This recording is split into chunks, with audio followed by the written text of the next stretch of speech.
Christelle Morancet, bonjour. Vous avez récemment conduit une délégation à finalité économique en Chine et à Singapour. Quels sont les liens entre cette délégation sur place et la feuille de route internationale qui a été votée par la région ?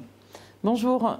Dans sa stratégie internationale, la région des Pays de la Loire a souhaité cibler des zones privilégiées, notamment avec l'Asie, avec la Chine, parce que nous pensons que la Chine peut être un atout pour nos entreprises ligériennes. L'objectif, c'est vraiment d'être en attente, de regarder, d'étudier les besoins et les attentes de l'Asie pour le bénéfice de nos entreprises. La délégation a notamment réuni des différentes entreprises sur place, notamment l'Institut de cancérologie de l'Ouest. Quels sont les enjeux associés à cette thématique ? En effet, nous avons fait un déplacement à Singapour, et Singapour qui est donc une zone très dynamique économiquement, avec malgré tout des problèmes de vieillissement de la population, d'où le déploiement de la Silver Economy. Également, ils ont des hubs d'innovation sur la cancérologie.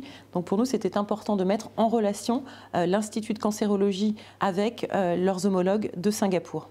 Sur le volet agricole, il y a également des échanges qui ont été noués autour de la filière bovine. Qu'attendez-vous des relations nouées sur place ? En effet, c'est un secteur prometteur pour nos agriculteurs ligériens. La France et la Chine, fin d'année dernière, ont signé un accord d'autorisation de la viande bovine sur le territoire chinois. Donc l'objectif, c'est de placer la viande bovine ligérienne en amont et au premier plan de l'exportation. Donc nous sommes plutôt confiants. Des contacts ont eu lieu donc avec des entreprises en Chine, et c'était l'objet de la délégation de Lydie Bernard qui est en charge de l'agriculture à la région.